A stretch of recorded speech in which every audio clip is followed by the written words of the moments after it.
ये है pocket FM और आप सुन रहे हैं योगेश माली द्वारा लिखित टाइम मशीन, जिसे आवाज दी है नील कमल ने। तो चलिए कहानी को आगे बढ़ाते हैं। मैंने पहेली सुनी और दरवाजे के अंदर गया। दरवाजे के अंदर बहुत अंधेरा था। मैं जैसे ही घुसा तो नीचे गिरने लगा। मैंने आंखें बंद कर ली। जब स्थिर हुआ तो आंखें खोली। जब मेरे पैर जमीन को छुए तो मैंने देखा कि मैं जहां खड़ा हूं वहां बहुत से बड़े बड़े पेड़ थे जिनकी ऊंचाई देख पाना संभव नहीं था। जमीन पर उगी छोटी छोटी घास, हवा में हल्की नमी और ठंड ने जैसे मेरा मन मोह लिया। मुझे पहेली का अर्थ तो पता है, पर उस जूते को ढूंढने जाऊं कहां? चारों ओर नजर घुमाई तो कोई खड़ा दिखाई नहीं दिया। मैं आगे बढ़ा तो एक पेड़ के नीचे एक जवान उम्र का लड़का बैठा हुआ था जो कि कुछ बड़बड़ा रहा था। ऐसा लगा जैसे कोई मनोरोगी हो। मैं थोड़ा सा और आगे बढ़ा तो देखा चारों ओर हर पेड़ के नीचे बहुत से लड़के लड़कियां बैठे हुए हैं। सभी के सभी वहीं बैठे हुए कुछ न कुछ बड़बड़ा रहे हैं। इन सबकी ये हालत हुई कैसे? मेरा मन किया कि मैं भी एक पेड़ के नीचे बैठ जाऊं। मैं बैठने जा ही रहा था कि मेरे कानों में राजकुमारी की आवाज गूंजने लगी। राजकुमारी ने कहा, बैठना नहीं, वरना तुम भी इनकी तरह बैठे रह जाओगे। इस पेड़ की छाया में लोग भ्रमित हो जाते हैं। तुम जल्दी से निकलो। मैं तुरंत ही वहां से भागकर बाहर निकला तो देखा सामने एक बड़ा सा पत्थर था जिसके ऊपर एक जूता रखा हुआ था। मैं भागकर वहां पहुंचा तो देखा एक काला सा जूता रखा हुआ है। देखने में सामान्य जूता था पर एक ही पैर का था। मैं समझ गया कि अब इसकी जोड़ी का जूता ढूंढना है मुझे, पर कोई संकेत नहीं, कोई सूचना नहीं। अब एक पैर का जूता यहाँ है और दूसरे पैर का जूता कहां से ढूंढूं? मैंने यहां वहां नजर घुमाई पर कुछ दिखा नहीं। सामने वही भ्रमित करने वाला जंगल था। मुझे समझ में आ गया था कि मुझे क्या करना है। मैंने झट से कुत्ते का रूप धारण किया और उस जूते को सूंघने लगा और उस जंगल की ओर बढ़ा। मैं सूंघते सूंघते ऐसी जगह पहुंचा जहां सामने आईना लगा हुआ था। मैं अपने रूप में आया। मैंने देखा दोनों तरफ एक एक इंसान खड़े हैं। उन दोनों के पैरों में एक एक जूता था। दोनों के दोनों जूते एक जैसे थे। मैंने देखा आईने पर कुछ लिखा है। मैंने उसे ध्यान से पढ़ा। उस पर लिखा था, इन दोनों में से एक असली इंसान है और दूसरा उसकी परछाई है। बिना हाथ लगाए असली इंसान की पहचान करो और जूता ले जाओ। अगर गलती हुई तो सीधे 10 अंक कट जाएंगे और आपके साथ वही होगा जो इनके साथ हुआ। मैंने पीछे मुड़कर देखा तो बहुत से लोग वहां फंसे हुए थे।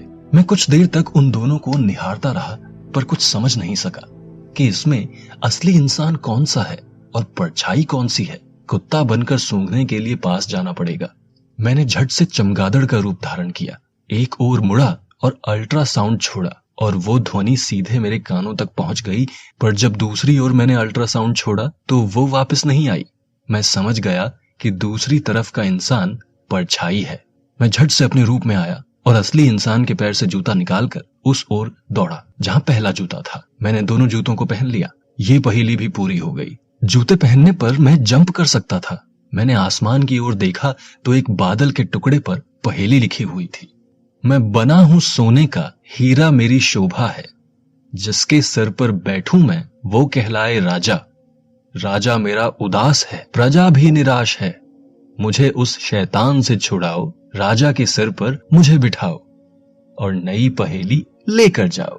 मैंने पहेली पढ़ी और जूते पर दबाव बढ़ाया कि जूता मुझे ऊपर की ओर ले उड़ा। उस बादल को चीर कर सीधे जब मैं बाहर आया, मेरे सामने एक नगर दिखाई दे रहा था, पर नगर में बहने वाली हवा जैसे मायूसी से भरी हुई थी। मैंने जैसे ही नगर के अंदर कदम रखा तो वहां कोई नहीं था। दोपहर का समय और जला देने वाली धूप। गर्मी से मन विचलित होने लगा, मानो कुछ और देर ठहर जाऊं तो ये धूप जला देगी। मैं वहां से दौड़कर तुरंत एक घर की आड़ में खड़ा हो गया, पर कितनी देर खड़े रहता। मैंने एक आवाज सुनी जो घर के अंदर से आ रही थी। आज फिर से गर्मी तेज हो गई है।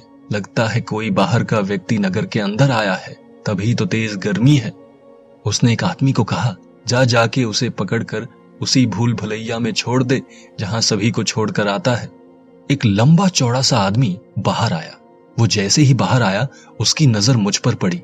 उसने मुझे पकड़कर एक गली में छोड़ दिया।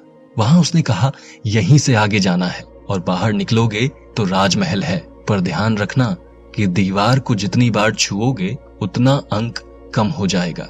उसने गेट पर ताला लगा दिया और मैं अंदर की ओर चल पड़ा। कुछ दूर पहुंचने पर 4 रास्ते थे। मैंने एक रास्ता पकड़ा और आगे गया, पर उस रास्ते ने मुझे वहीं पहुंचा दिया जहां से मैंने शुरुआत की थी। मेरा 1 अंक कट गया। तभी मैंने एक जोर की उड़ी मारी, पर राजमहल दिखाई नहीं पड़ा। तभी राजकुमारी की आवाज आई। उसने कहा, मुझे मॉनिटर पर राजमहल दिख रहा है, मैं रास्ता बताती हूँ, तुम सिर्फ चलते जाओ। ये भूल भुलैया वाला रास्ता है जिसे मैंने हल कर लिया है। राजकुमारी रास्ता बताते गई और मैं चलता गया। राजकुमारी की मदद से मैं उस भूल भुलैया से बाहर आ गया। मेरी नजर राजमहल पर पड़ गई। पर यह क्या? ये तो एक किला था जो पत्थरों से बना हुआ था।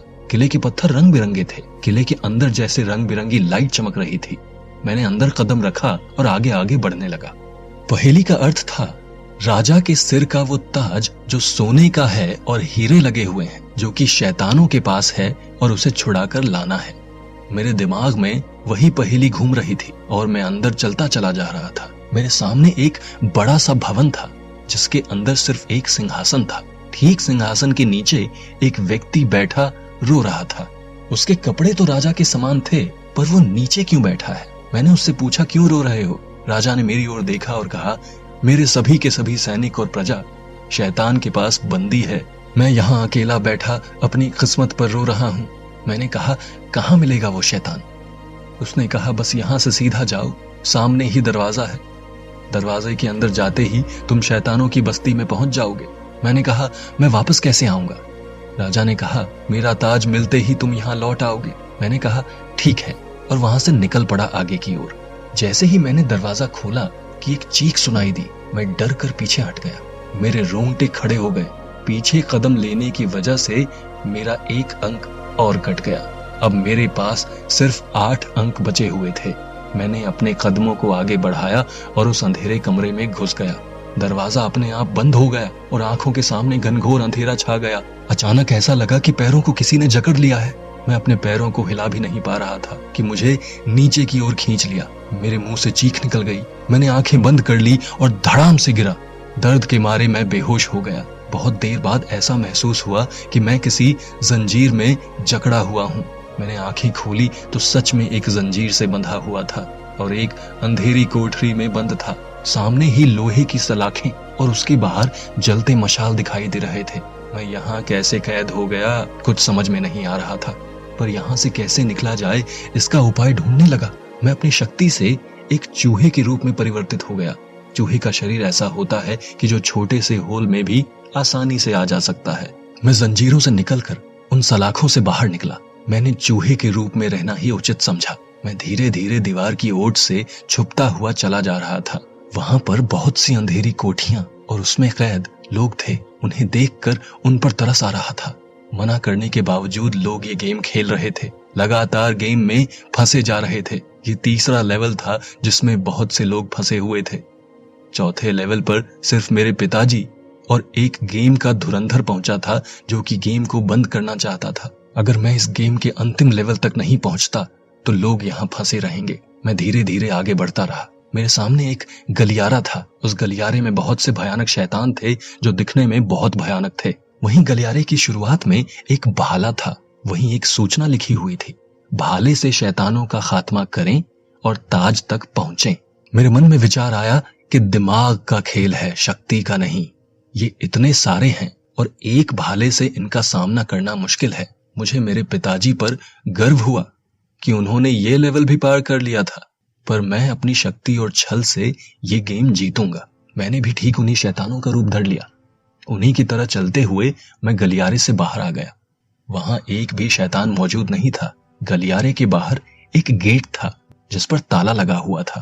ताले की चाबी उस दीवार पर लगी हुई थी। सामने ही एक शैतान दीवार के पास ऊँघ रहा था। शायद उसका किरदार यही था, पर भाला मैं साथ लाया नहीं, इसलिए चाबी निकालना मुश्किल था क्योंकि भाले की लंबाई और गेट से चाबी की दूरी लगभग समान थी। मैंने झट से एक गिरगिट का रूप ले लिया। गेट के काले रंग को धारण कर अपनी जीभ से उस चाबी को लाना चाहा, पर प्रयत्न असफल रहा। 4 बार कोशिश करने पर मैं सफल हो गया। चाबी मेरे जीभ में फंस गई। मैंने चाबी से ताला खोला और आगे बढ़ा कि सामने ही एक छोटा सा घेरा हुआ मैदान था। जिसमें एक शैतान खड़ा था। वहीं मैदान के बीच में एक बक्से पर वो ताज रखा था। मैं झट से अपने इंसान के रूप में आ गया।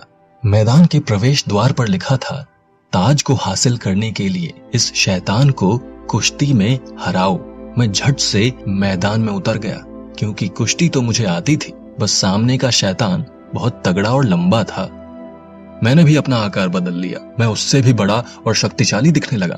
शैतान ने मुझे आकार बदलते देखा तो कहा, ये ऑप्शन तो नहीं है गेम के अंदर, तुमने अपना आकार कैसे बदला?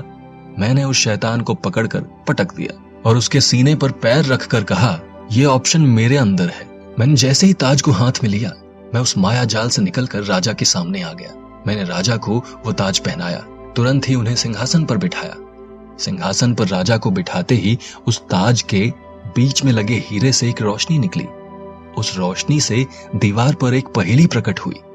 वो पहेली कुछ ऐसी थी, मैं हूं अष्टभुजाधारी, आकार में बड़ा हूं, अपने शिकार को मैं अपने जाल में फंसाऊं, अपने थूक से जाल बनाऊं, पर अपने जाल में दूसरों को फंसाऊं।